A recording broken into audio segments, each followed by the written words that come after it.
hopefully you'll find the event a thought-provoking and energizing event. Last night when I was lying in bed with thoughts running through my head as to why was I doing this? Did I not have enough pressure in my life? I was thinking, well, the reason I am organizing the event is because I think we're at a very interesting moment. I think this support galvanizing for trauma-informed practice.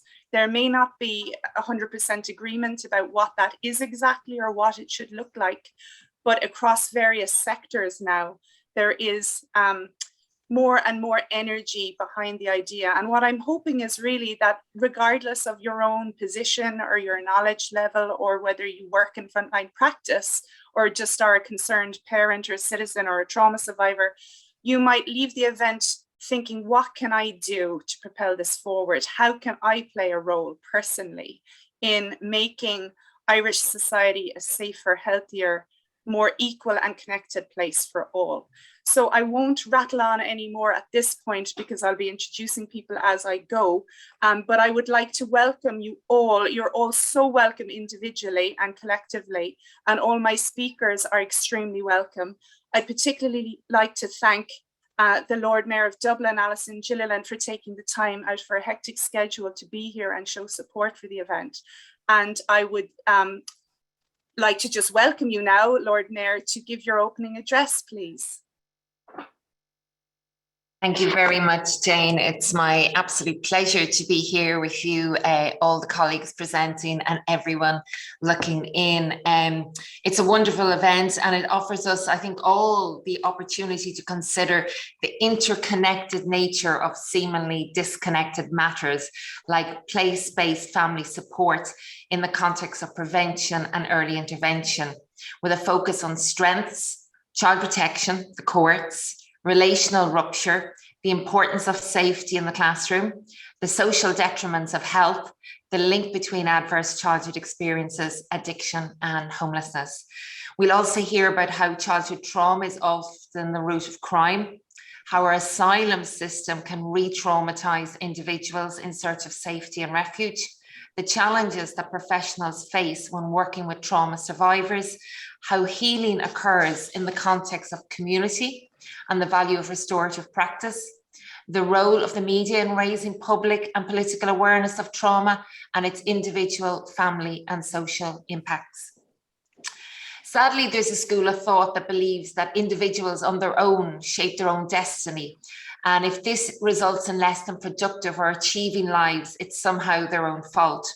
However, there's no doubt that individual and family destinies, particularly adversity ones, are located within a wider social context.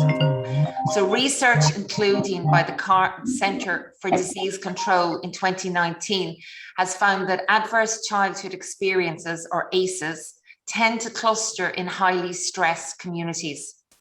No doubt many of you are familiar with the pair of ACEs graph that Dr. Wendy Ellis and Dr. William Dietz from the Centre for Community Resilience in Washington, DC, which situates individual and family ACEs, such as child abuse and neglect, incarceration of a family member, and living with an addicted person, as the branches of the tree, while the roots of inequity feature poor housing, high levels of unemployment, poverty, low social mobility, and community violence. Add racism and historic trauma to the mix, and it becomes glaringly obvious that blaming individuals for their poor health, relational and behavioural outcomes is deeply unjust. Indeed, many public policies and funding decisions can actually intensify inequalities. For example, as a local public representative, I'm all too aware that housing policy does not adequately support current needs for long-term, secure and affordable housing. And therefore, children born into homelessness and housing precarity can experience ACEs, particularly through their parents' stress and adversity. I first got interested in this area as a teacher, teaching in a socioeconomically disadvantaged area that could be described as a stressed community. And I was subsequently a trade union official and equality officer for the INTO, which is the Primary Teachers Union. In my teaching, I witnessed how trauma manifested in the classroom and realised, sadly too late for my own teaching career, the benefits of teachers becoming sensitised to ACEs, child neurodevelopment, and the need to proactively foster relational health in schools. Christine Lundy-Dobson and Dr. Bruce Perry define relational health as presence, quality, and number of relational supports that a person has. Indeed, in Jane's own PhD, Connected Corrections and Corrected Connections, post-release supervision of long-sentence male prisoners, she noted that relational health during childhood is the ultimate protective factor. Obviously, the relations that teachers can form with children in their classroom can be a force for relational repair or further rupture, to paraphrase the words of Dr. Karen Treisman. Unfortunately, teachers in Ireland and indeed further afield do not receive the appropriate professional development to make them aware of the prevalence of childhood trauma, including relational and developmental trauma, nor the importance of how feeling safe in the presence of other people is a precondition for positive relationships, good behaviour, and even our capacity to learn new things. Because many of our most vulnerable children may not feel safe anywhere, including in classrooms, school staff cannot take safety for granted. Instead, they need to be empowered to proactively strive to create environments of safety and nurture so that all children may flourish despite the adversity they may face. This is why in my former capacity as teacher professional development lead for the INTO, that I led the development of a 2020 online course for teachers on ACEs, neurodevelopment and childhood trauma, in collaboration with Nikki Egan, who's a principal in North Pres National School in Cork, Sandra Doody, another primary teacher with immense experience in this area, and Jane herself, our host here today, and it's how we first met. To date, almost 1,000 teachers have taken this course and the feedback has been incredibly positive, but it needs to be mainstreamed. It's also the reason why I worked with former Assistant Garda Commissioner Jack Nolan on his research and subsequent recommendations in Darndale and Longview to ensure that professional development in the area of ACEs would be included as a recommendation for all school staff in both primary schools in the area. And Darndale, for those of you who don't know it, is an area here in North Dublin that has a high rate of socioeconomic disadvantage, high levels of drug and alcohol use, and high levels of crime, particularly drug-related crime. And it's the area that I myself first taught in back many years ago. Increased research focused on trauma in Ireland in recent years indicates that childhood trauma, and that we mean the accumulation of ACEs caused by exposure to, for example, domestic violence, drug addiction, mental illness, neglect, as well as poverty, substandard or precarious housing, and community violence, is strongly associated with an increased risk of using drugs and/or alcohol to survive, as a greater likelihood of engaging in offending behaviour, including drug-related crime, in communities that become open drug markets. For example, a recently published Irish research on ACEs among young people on Garda youth diversion projects found that while 96% of the 125 children involved in the research had experienced at least one ACE, 63% had suffered 4 or more ACE exposures, and 36% had accumulated 6 or more adversities in childhood. Dermody and colleagues note that the ACE profile of the Garda Youth Diversion Project participants has more in common with populations accessing homeless, probation and substance use support services than the general population. This has implications for the criminal justice policy and practice, as we will hear from Chief Superintendent Colette Quinn later on. The Substance Abuse and Mental Health Services Administration, SAMHSA, has identified 6 basic guiding principles of trauma-informed care. Number 1 is safety. 2, trustworthiness and transparency. 3, peer support. 4, collaboration and mutuality. 5, empowerment, voice and choice. And 6, culture, historical and gender issues. So in relation to the voice aspect of empowerment, voice and choice, number 5, I'm particularly glad that this event includes several lived experience perspectives. I'm looking forward to hearing Marie Quilligan's reflections on traveller children's experience of the education system, and Buckley's story about social exclusion, trauma and addiction and healing, and Sharon Mapufu's contribution on accessing the asylum-seeking system and the harms of direct provision. As a fan of the arts and live performance, which we've all missed during the pandemic, I'm also looking forward to the Cork playwright Conal Creedon's reading of the Passion Play. Finally, thank you, Jane, the Law, Justice, the Heart Centre for the invitation. I hope you all here are energised by the event and commit to collaboratively searching for more compassionate, person-centred solutions going forward. Thank you. Many thanks, Lord Mayor, for that very interesting and wide-ranging open address. Thanks so much. And in relation to the Heart Centre, really the Heart Centre doesn't quite exist yet. It's kind of just me on my own, but this is an open invitation to the rest of you to join me in kind of looking for heart-centered approaches going forward. It's kind of a way of being rather than an office or anything like that. And Law and Justice is just the podcast that I do that covers an awful lot of topics about trauma, attachment, social exclusion, racism and the like. So next up is Fergal Landy. Fergal Landy is a pal of mine and also the new CEO of the Family Resource Centre National Forum. And I'd like to thank Fergal and also Kathleen Kemp, who's doing a tremendous job of kind of manning the online room for me today. So Fergal, it's over to you. You're going to talk a little bit about early intervention and prevention. Thank you very much. Thank you very much, Jane. I was trying to think how long do we know each other?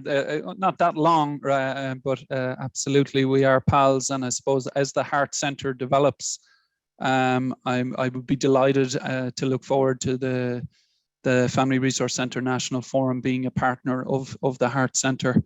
And the small role we're playing today, we're really delighted to be playing it, mainly because there's so many synergies in the work that Jane is doing, and in the work of the National Forum and in the work of Family Resource Centres nationwide. I don't propose to say too much. I'm hoping to stay well within my allocated time because I'm very interested to hear from some of the other speakers. Just maybe briefly about myself, I suppose I'm in this job new, so I'm very much learning in this job about the work of Family Resource Centres, although I've known and worked with Family Resource Centres over many years. But, you know, my first job was a child protection social worker. Then I moved from that job into a community development role with what was the HSE. And more recently, then I worked with Child and Family Research Centre in NUI Galway, doing research around child protection, family support, multi-agency collaboration. Then I was with the Prevention Partnership and Family Support Programme of Work within TUSLA. And now I'm in my current role. And I suppose at some point during that, I learned, began to learn a little bit about adverse childhood experiences. And interestingly, the first I ever heard anything about it was when I got a call from Portlaoise Family Resource Centre asking me to participate in a panel discussion after a screening of the Resilience film. And I suppose from that day, it's been interesting to see the journey of the development of both learning awareness about adverse childhood experiences, but also then, I suppose, deeper interrogation of the research and the development of trauma-informed practice happen in Ireland. And sometime during that time frame as well, I got involved in what was called the Five Nations Network on Adverse Childhood Experiences. So I was sort of seeing a bit of how all this was developing in Scotland and Wales, in Northern Ireland, in England, and making some comparisons. I suppose I tried to stay away from making too many comparisons in between the different jurisdictions, but how this dialogue has developed and the discourse has developed in Ireland has been quite unique to Ireland, and that's rightly so. And it's been interesting to see it develop. And I think Jane is right. It's at a sort of an interesting point now, somewhat probably unsurprisingly similar to the Scottish experience, because we tend to be like them in many ways. But the grassroots development interest was how it really took off in Scotland, with the maybe national, centralized, policy orientated movement being slower. But eventually the two sort of meeting in the middle to do some quite good work together. So I'm hoping that that's how it's going to pan out here in Ireland. I don't want to say too much more other than that in the work of family resource centres, I see a synergy between the work that family resource centres do, a community development approach to delivering supports across the life cycle, I suppose, to put it very simply and briefly. And even I was thinking about it this morning, I was talking with Jane about it, that the work that family resource centres do with older people is very much part of this, very much part of it because of the contribution that older people can make to the relational health of a community, but also what the science tells us about neuroplasticity and the opportunities for restoration throughout the life course. So I've interpreted this, because I came from a child protection background, as being really important and really relevant to prevention and early intervention, in many ways just contributing to the now extremely strong weight of evidence that we ought to intervene early and we ought to prevent a multitude of adverse childhood experiences. And I suppose that's how I've come at it. That's unique to me, from my perspective, but there's many others who come at it with that perspective also. But then there are others that come at it with the more therapeutic angle. There are those who come at it because they work with adults and they see in the adults that they work with on a day-to-day basis the impact that their early life experience has had on them.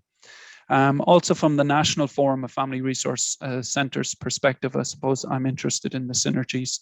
We are involved in Kathleen and Shauna and Mary, who work within the National Forum, are involved in a mental health promotion project. And they themselves, I know, had come across the synergies and the relevance of adverse childhood experience studies and of trauma-informed practice to the work that they were doing, and particularly in the synergy around the importance of self-care of the workforce in order to be trauma-informed.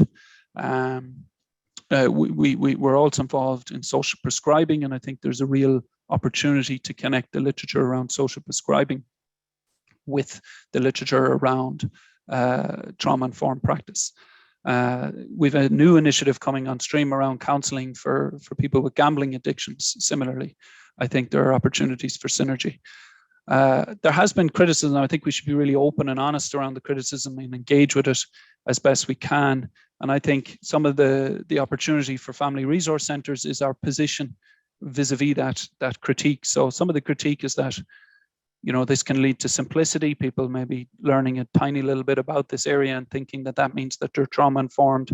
Some of the critique is around the deficit or problem orientation, lacking a strengths-based perspective.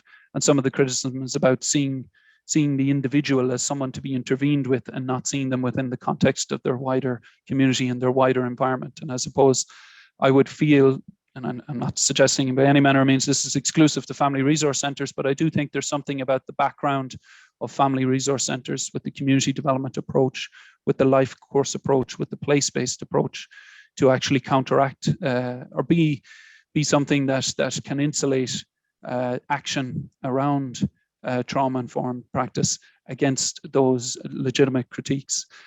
So being place-based, adopting a community development approach, being committed to opposing the pernicious impact, I suppose, of poverty in communities gives a strength to the Family Resource Centre programme and to partners who work in a similar way all around the country, to listen to the critique, engage with the critique, but move into action, I suppose. And I had a little snippet where I was going to talk all about the work that Andy Ballas has done, that Wendy Ellis has done, and that the Harvard Centre for the Developing Child has done. But I think the Lord Mayor summarised that really well.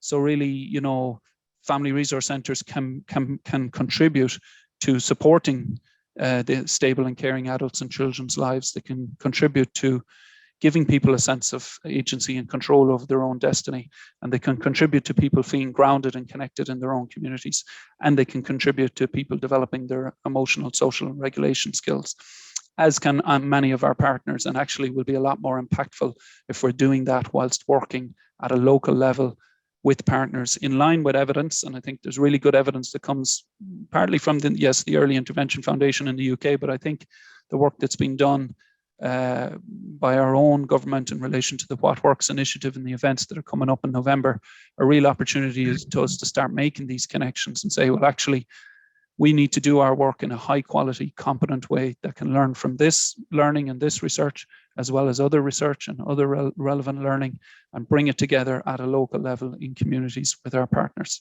And I suppose I just want to say that we're really interested and really up for that, and up for further collaboration with Jane and with everybody else that's on here today in order to achieve that. That's all. Thanks very much. Thanks so much, Fergal. I'm sure many people listening to you will be delighted to hear that you have such kind of energy for this collaborative approach, and also the place-based, strengths-based approach, because it is very necessary. No one is just their trauma. There are many other things, and it's very important to always bear that in mind. So thank you so much for that. Next up, we have Aoife Bairéad. I'm delighted that Aoife has agreed to join us today, and Aoife will be talking about child protection and the court system and matters relating to relationships in that sphere. Welcome, Aoife. Thank you very much. And thank you for inviting me. So yeah, I'm Aoife Boraid, and I'm an attachment and trauma specialist and I'm a qualified social worker. And I work independently at the moment, and most of my work is around either doing assessments for children who are in care, who've experienced trauma and abuse and neglect, and with their families, and also I do some therapeutic work as well. And I suppose I've been working with children and families for about 20 years, and 16 of those have been with children in care or within the child protection system. And it was really heartening actually listening to Fergal talk about that, because I of course would like the whole system around early intervention, children in care, to be trauma informed. But in relation to this talk in particular, I would say that the system around children coming into care exacerbates trauma responses, I think, for families in a very particular way.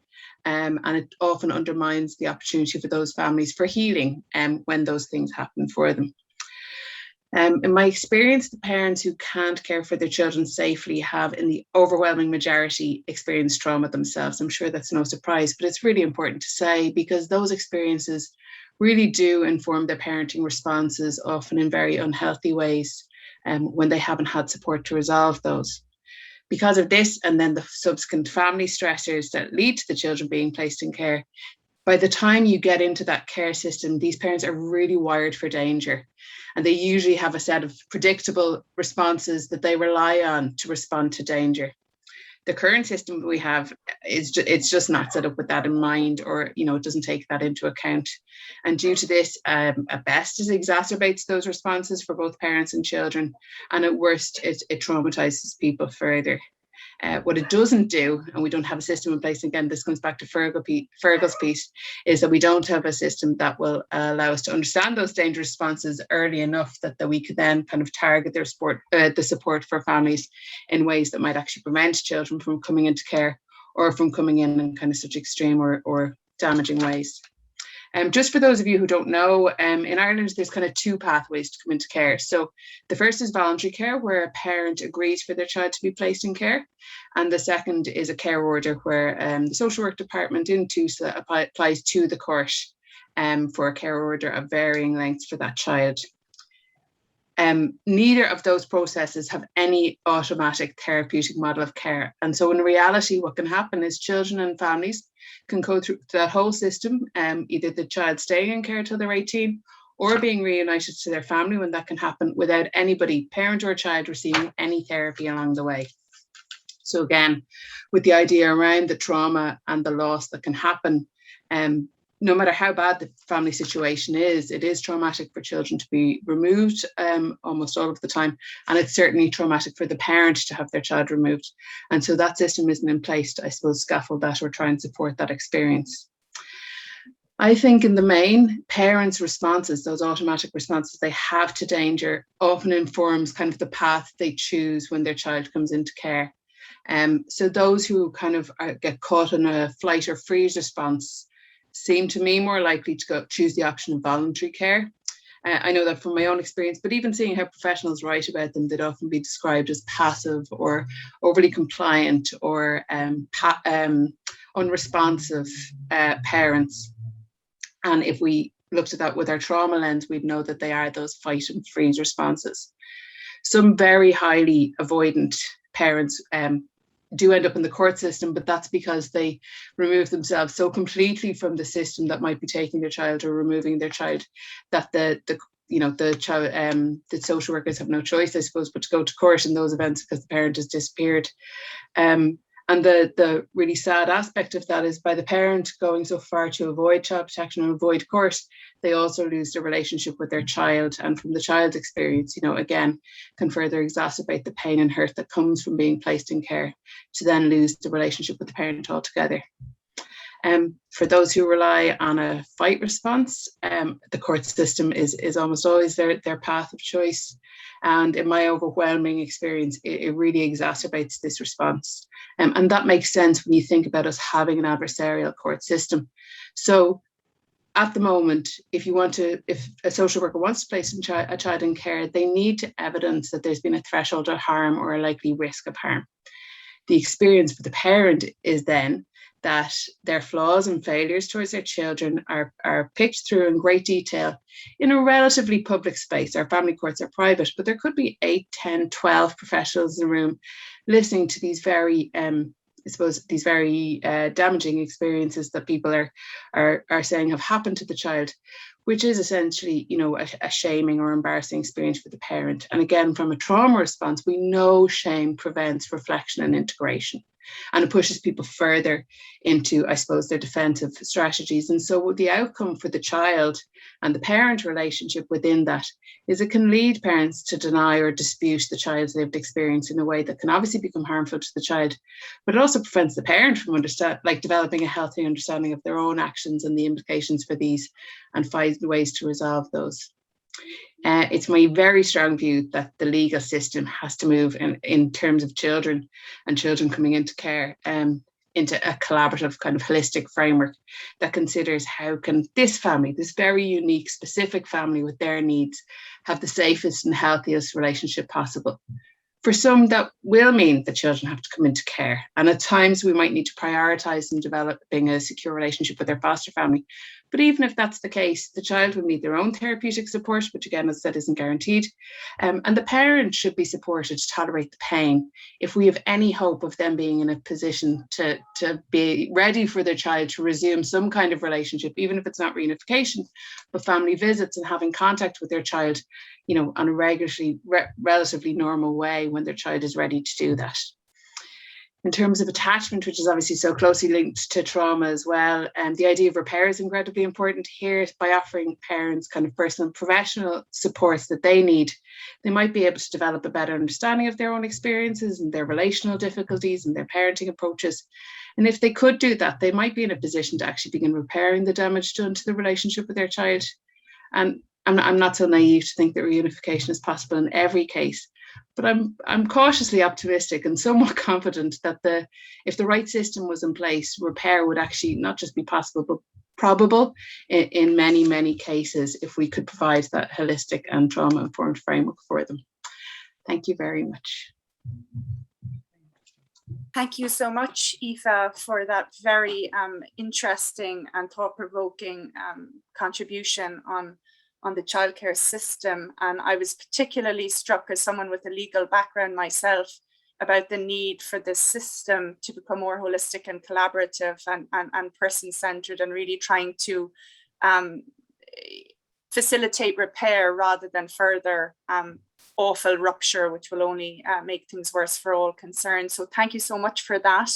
Marie Quilligan is up next. Marie, I'm so delighted that you agreed to join us here. Marie is someone who I greatly admire on a personal level for her activism and her work on traveller education.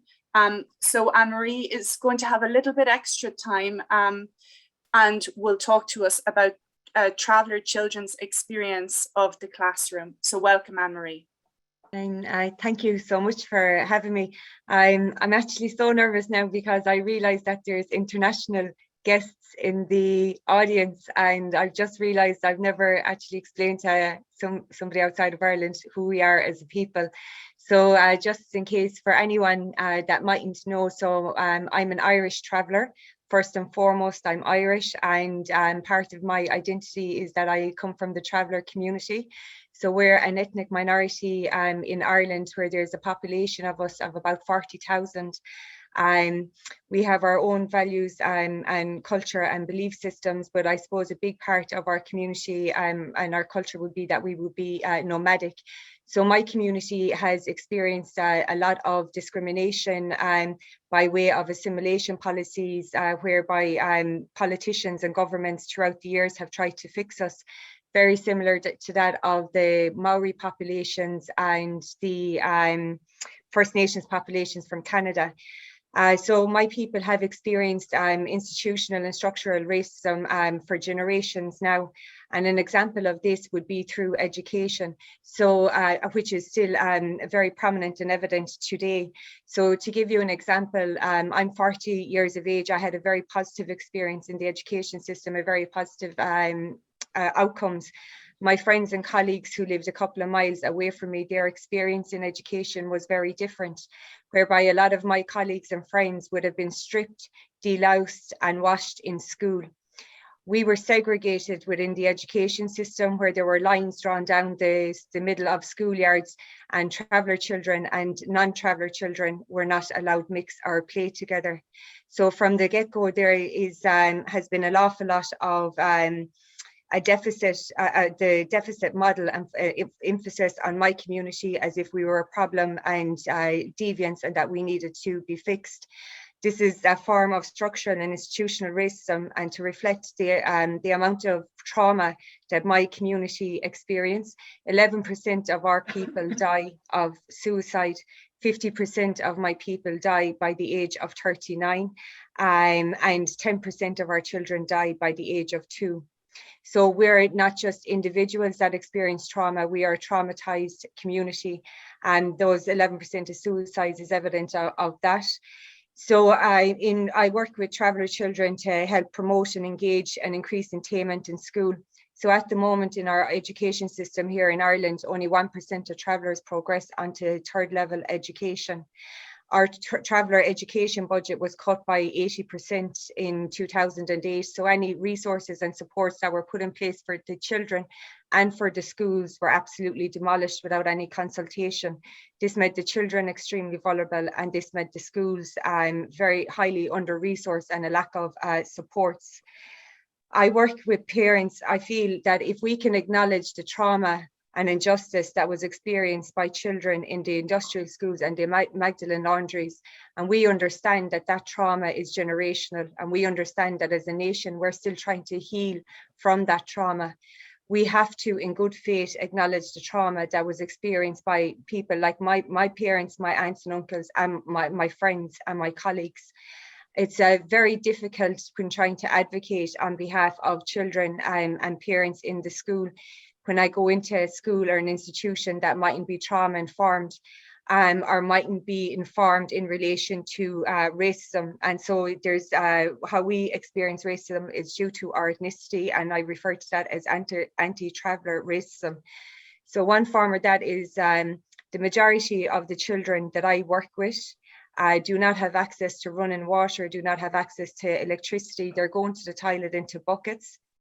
They're living in hidden homelessness. I can go into schools, and some schools are amazing, And a lot of schools and principals don't acknowledge that this is a trauma, that these children are experiencing trauma, and they don't know how to support them, or they refuse to support the children. So what I see is the majority of our children are put on reduced timetables. So while we have 1% of traveller children going on to third level education, unemployment in our community is at 84%. And our children are only getting 1 to 2 hours education a day in school. Some of the children that I work with are being sent home after 1 to 2 hours. There's no regulation there around the reduced timetables. It is the elephant in the room. I acknowledge that this isn't all schools, and it's not just happening to traveller children. It happens to children from poor, different socio-demographic backgrounds. I also work with non-traveller children in the disability sector. I see this happening to young children with autism and the like, whereby we are punishing children in our schools. We are punishing children that are experiencing trauma. And I attended an event last week with Jane, and it's something that has really resonated with me and really stuck with me, is the fact that a dysregulated adult cannot regulate a dysregulated child. And where I'm coming from at the moment is, the last segregated school for traveller children closed down 2 years ago in Ireland. The situation I am in now at the moment, if I could take the children that I work with out of the schools and put them into a traveller specific school, my prayers would be answered. It is so difficult for me to say that publicly. It is so difficult for me to say something that goes against everything I believe in. But I am in a situation now where we're burying children. Our children as young as 11 are trying to take their lives by suicide. We have little children cutting themselves. There was a report done by Dr. Marie Quilligan, and it's called Out of the Shadows report. And she captures the voices of the traveller children and the parents, where they're saying that they don't feel included, they don't feel valued within the education system. So this is just not my experience as a professional, but this is replicated not just in one specific area in Ireland, but is replicated across the country. And again, I would just like to acknowledge there are some outstanding, phenomenal schools there and teachers there. And I really feel that we do need a trauma-informed approach within the education system. We do need to support the families and the children, but we also need to support the teachers. We need to ensure that the teachers have the resources and the SNAs as well. And importantly, like along the lines of professional development as well, and our professional supervision and counselling supports. So I would like to see, I think the way forward in this is for all children, not just traveller children, that we make our schools safe spaces. Children are telling us they don't feel safe in school, and it's important that we listen to the child's voice in this. Thank you. Thank you so much, Anne-Marie, for sharing your reflections there. And I really appreciate those reflections that were very hard to hear, Anne-Marie, and I can only imagine that they're harder to say. As a mother myself, I frequently think how horrendous it must be to be a traveller mother, preparing, or father, for that matter, preparing their children to face hatred, as Rosemary Maughan wrote a very powerful piece not that long ago. And I do think, again, we all have a role to play in this. Obviously, Anne-Marie was speaking about the role of teachers and education policy. But we do also, as members of the community, have a role to play in calling out racism and violent language towards our fellow citizens. So thank you, Anne-Marie, for that. Next up, we have Dr. Austin O'Carroll, who is going to talk to us about the social determinants of health. Hi, Austin. Thank you for joining us. Not at all, Jane. Thanks, Minya, for asking me. And I'm going to start immediately by going totally off script. I really enjoyed the previous presentations.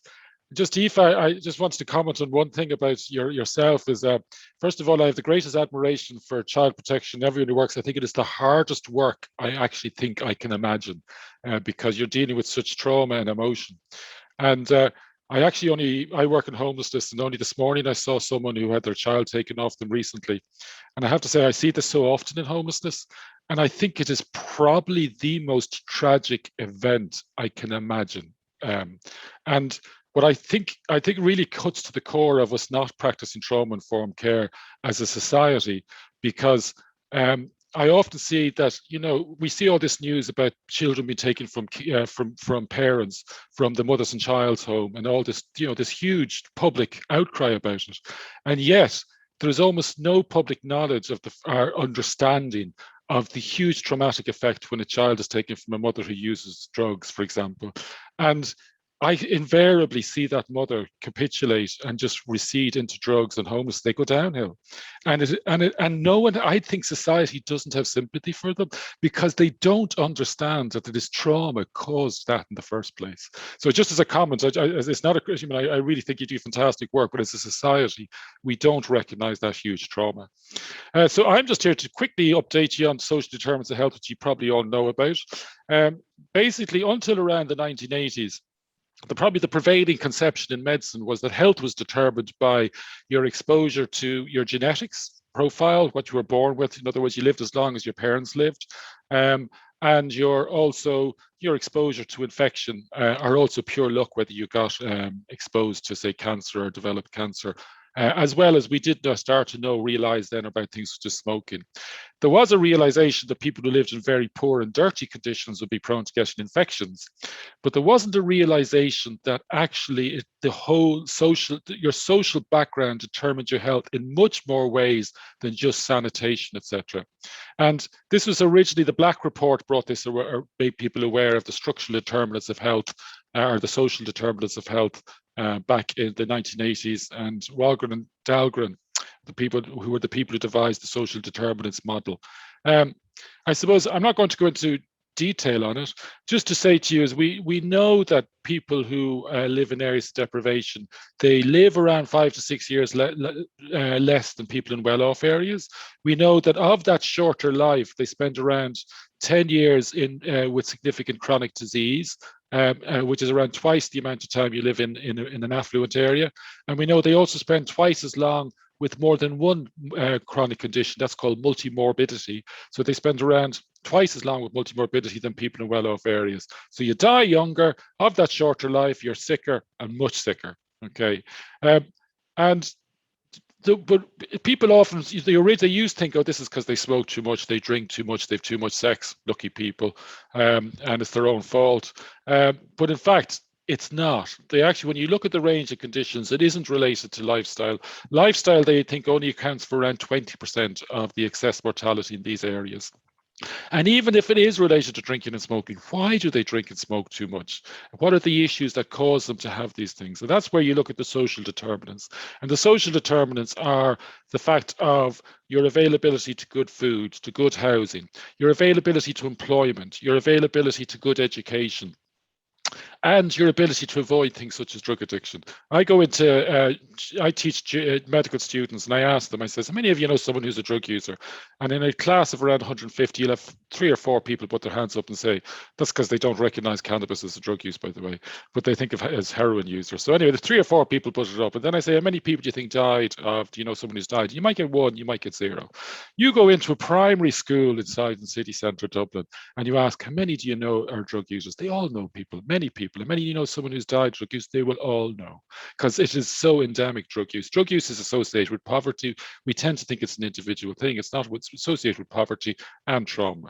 The social determinants that have caused this: education. My favorite story about this is, well, it's not my favorite story, it's a sad story. It's a patient of mine came in to me, and this is a young girl who had a sister who had ADHD, and who had a father who was an alcoholic, and her mother wasn't on the scene. She used to take care of her father, used to cook for her father, and she'd also bring her her sister down for treatment for the ADHD, and also bring her father down anytime he was sick. And so she managed all these, and then she came in after the junior cert, and I said to her, how did you do in the junior cert? And she got 9 honours. I said, this is one smart kid. Like, in that background, she got 9 honours. And I said, that's amazing. I said, what do you want to do when you finish school? Like, are you thinking of going to university? She said, what do you mean when I finish school? She says, I'm leaving next week. And I said, what? It's your junior cert. You've got 9 honours. You can go on to college. She wanted to become a hairdresser. that was the ultimate aim for her, to become a hairdresser. And I got a schools officer to see her, I got to see a counsellor, she wouldn't change her mind. She became a hairdresser. 3 years later, she was a single parent. 5 years later, she was addicted to benzos and suffered from chronic depression. And that is, so it's not just even in the social determinants, like one of the biggest determinants they say of health or of poverty is lack of hope. And this is a classic example of a young woman whose main aspiration was to become a hairdresser. I come from a family where my father and mother were determined I was going to college. I just presumed I was going to college, as did most of my peers, because I was instilled with that, not just hope, expectation, like it's even higher than hope. So I suppose I'm going to read you two things just to give you a brief summary. So they're the main determinants of health. But my favorite example of how determinants of health is that around this time when the determinants of health have been described, this guy, Donaldson came out in 1999 with the 10 best tips for good health, which said, don't smoke if you can stop, if you can't cut down, follow a balanced diet, keep physically active, manage stress by, for example, taking times to relax. If you drink alcohol, do in moderation, cover up in the sun and protect children from sunburn, practice safer sex, take a cancer screening, be safe on the roads and learn the first aid ABC. 10 tips for good health. Dave Gordon in 1999 came out with 10 different good tips. He says, don't be poor. If you can, stop. If you can't, try not to be poor for long. Don't have poor parents. Own a car. Don't work in a stressful, low-paid manual job. Don't live in damp, low-quality housing. Be able to afford to go on a foreign holiday and sunbathe. Practice not losing your job and don't become unemployed. Take up all benefits you're entitled to. And if you are unemployed, retired, or sick, or disabled, don't live next to a busy major road or near a polluting factory. And learn how to fill in complex housing benefit, asylum application forms, become you from homeless and destitute. That actually sums up to me the actual structural determinants of health. And I'm going to finish with a poem by Bertolt Brecht from 1938. We know what makes us ill. When we are ill, we are told that it's you who will heal us. When we come to you, our rags are torn off us and you listen all over our naked body. As to the cause of our illness, one glance at our rags would tell you more. It is the same cause that wears out our bodies and our clothes. Thank you. Thank you so much, Dr. Austin O'Carroll. That was wonderful. You squeezed an awful lot in there, including a little bit of arts for us, and which was superb. One thing that struck me about the hopelessness that can be such a common feature of some communities is that it's also a symptom of trauma in and of itself. The capacity to hope and to imagine a different future is not something that we all equally enjoy, and the social determinants of health clearly dictate even our basic dreams, as well as our networks and our expectations for ourselves and our loved ones. So thank you so much. Is Anne Buckley in the room? Anne, are you here? Yes, I'm here, Jane. Wonderful. Hi, Anne. So we have Anne Buckley now, who is going to talk a little bit to us about trauma and addiction. So welcome, Anne. I'm delighted that you're here. I'm happy to be here, and in relation to trauma and addiction, so for me, it was definitely a lot to do with self-esteem, lack of opportunity, a lot of poverty from a deprived community, and again as well, like the last speaker said about he just presumed he was going to go to college. That was never in my my opportunity, even though the desire to go there and to have that, to flourish from that space, to learn and grow from there, it wasn't open to me. From school, my journey through school was, I loved school, but then you entered into secondary school, and the trauma in the community at the time, from poor employment, the drug epidemic in the really deprived block of flats in our city in Fatima Mansions, the devastation as being a young kid growing up in that environment and seeing a lot of trauma, a lot of young kids dying, being very like violent with each other, a lot of, so all the young men going into prison being like the university. So that's that was what I witnessed. And then the lack of nurture or guidance from anybody to nurture the level of aspiration to go into colleges or further on in school, or even have the opportunity of having the support for your educational journey. It wasn't there. So that's when the fight towards addiction, eventually the depression, anxiety, that was huge within me. Like just a kid, 14, 15, wanting to die, just feeling so depressed. Not being able to speak from the place of expression that you were experiencing something. The mind, the depression and the thoughts towards life becoming very distorted. The fear, afraid to learn, to make mistakes, to grow. And then the drugs come in and soothe and give you that peaceful place within. So there's so much deprivation that causes this, and so much from being controlled and sectioned off into a block within society.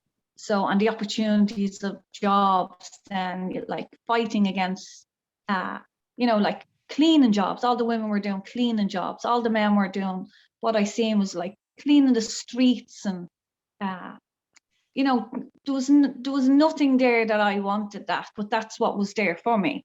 I'm super creative. There was so much more that I wanted to explore, that I had no access to, and the drugs became the element of the peace from fighting, not knowing where to go, or who can nurture me in this space, and what I'd like to explore in this space.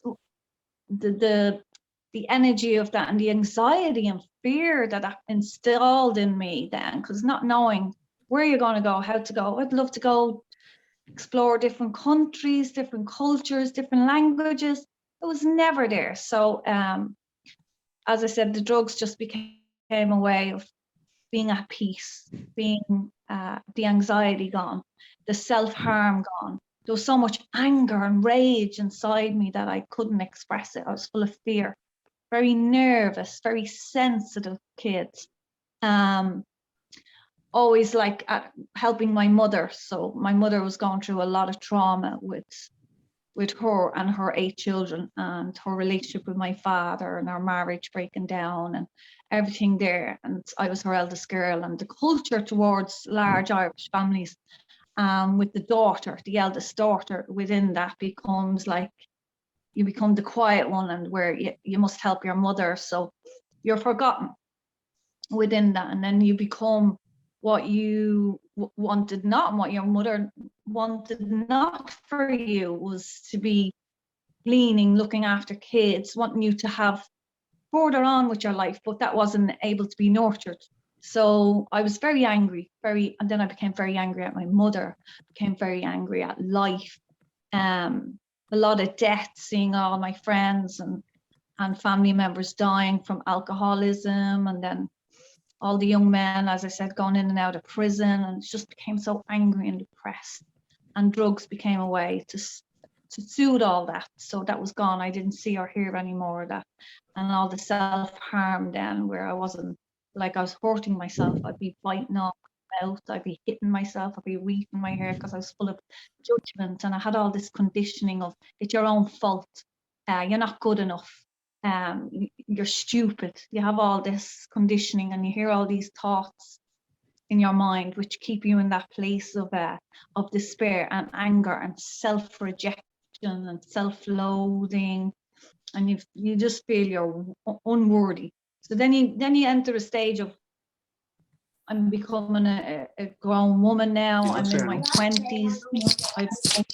And you just want to die. So it just becomes a stage where you stay in the drugs, and then you find ways of getting the money to get drugs. So I was thieving and stealing, and then I ended up into the institutional, the prison system, the court system, the police, this is all the journey then. So then it's like a game of fear. You're hiding from fear and just hoping nobody will hurt you. And that went on for like 17 years of my life until I completely went to a place of, now I am going to die, because I'm going to die. I'm better off dead. So then I had a suicidal attempt, and by the grace of God, whatever that is, I was saved from not being able to do that. And then I was on a methadone clinic for years, which was the worst thing that could have ever been offered to me to do. And that's a sickly journey. And then it's like completely powerless. And then, as I said, the suicidal attempt, and then that was the breaking point for me, because then I was like, no, I deserve a life.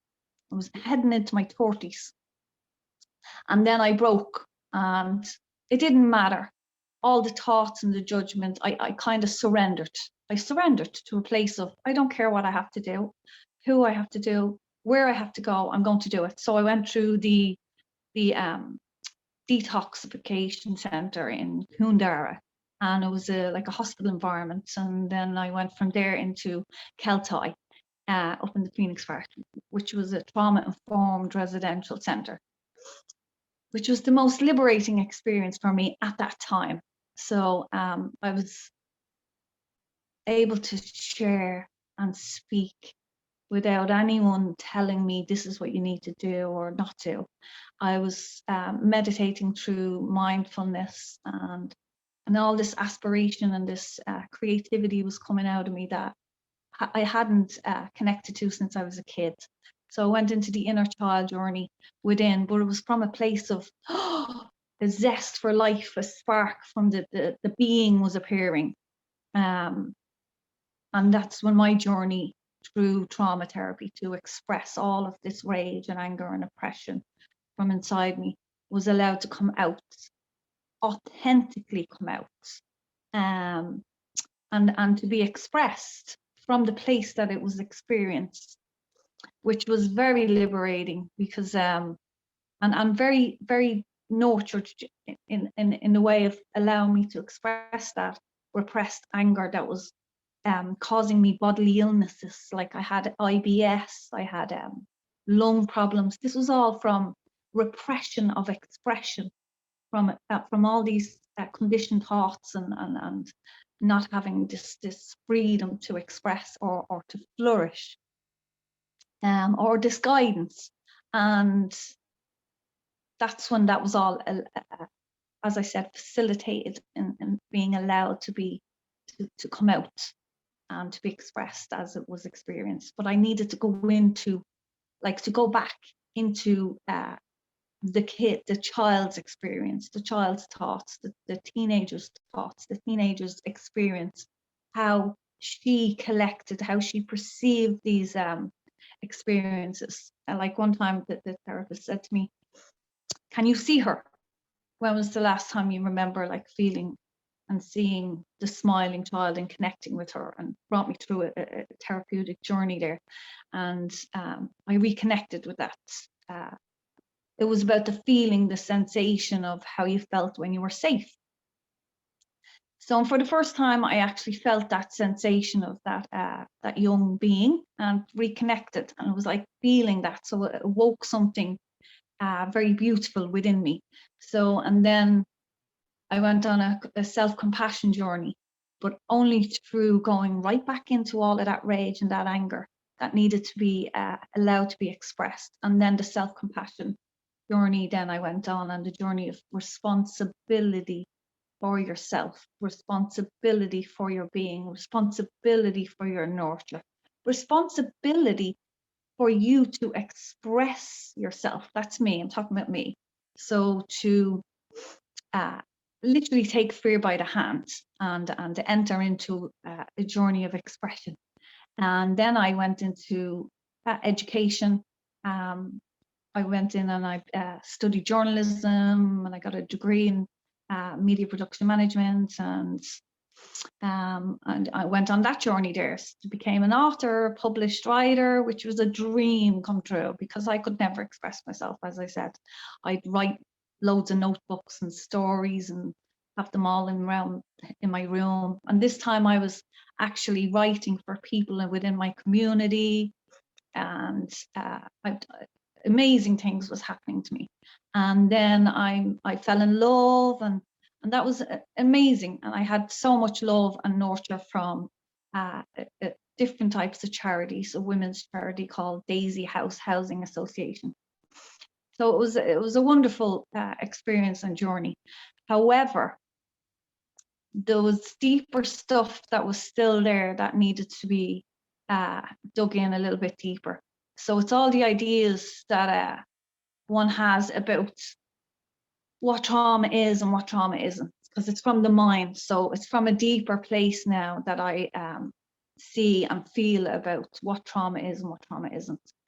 So around the trauma-informed services and the care of it, it's a very sensitive, delicate place. It does have a lot to do with control and repression, the conditioning of how we're taught to be in the world and how we're taught to see ourselves. So it's definitely for the poverty-stricken communities. There's so much conditioning of lack of self-worth and opportunity afforded to communities from like the one I come from. And the work that Jane does with the prison system and everything there, it's incredible. There's so much to do around the physical elements of how we take care of ourselves. And I mean, I run, I do yoga, I do so many wonderful things that when I'm going through a breaking point of growth, that's what nurtures me through it. Definitely meditation is one of the most powerful transcendent tools that I have, that I utilize. But it's a journey of hell and back, really, and no human being on this planet deserves to go through that. It's not necessary. It's the prison system. I mean, if you had trauma-informed care within the prison system for everyone in there, it'd be amazing. So that, I mean, that's my journey to date, and it's still ongoing.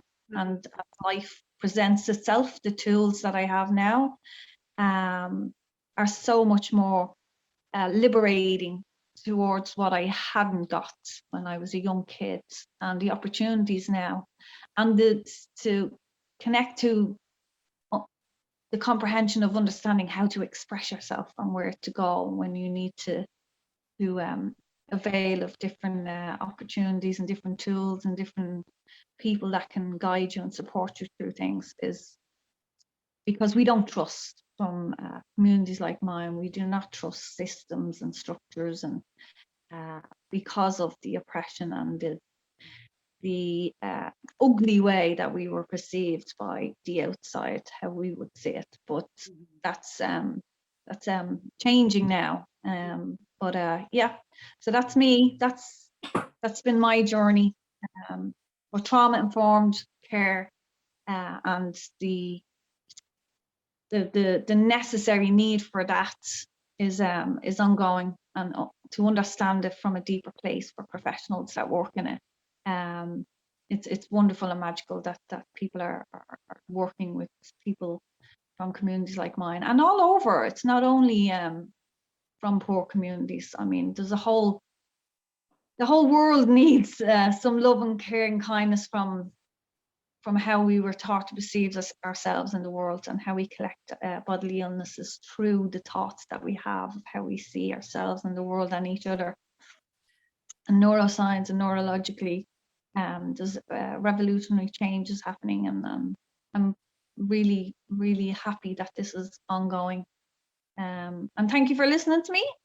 And yeah, Thank you so much, Anne. I could listen to you all day. As you know, we've had many personal, long spiritual chats, and I can honestly say I've learned more from you and felt kind of quite energetically connected from all of those chats. So folks, I'd highly recommend that you check out Anne's documentary, My War on Drugs.